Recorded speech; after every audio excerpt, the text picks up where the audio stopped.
Happy new year বন্ধুরা, নতুন বছরের শুভেচ্ছা। এর আগে আমরা মাটি তৈরি করে সিজন ফুলের গাছগুলোকে বসিয়েছিলাম, কিন্তু সিজন ফুলে খাবার দেব কি আজকে সেটাই জেনে নেব।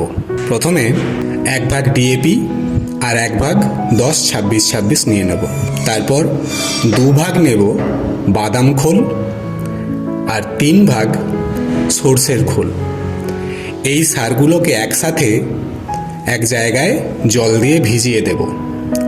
3 থেকে 7 দিন পর আমরা এই মিশ্রণটাকে পরিমাণ মতো জলের সঙ্গে মিশিয়ে নেব। তারপর সেই মিশ্রণটা অল্প অল্প করে সিজন ফুলের গাছের মাটিতে দিয়ে দেব এবং কিছুদিনের মধ্যেই গাছগুলো তরতাজা এবং সতেজ হয়ে উঠবে এবং ফুলে ফুলে গোটা বাগান ভরে উঠবে। এবং সবশেষে সমস্ত গাছপ্রেমী বন্ধুদের জানাই, গাছ লাগান, সুস্থ থাকুন।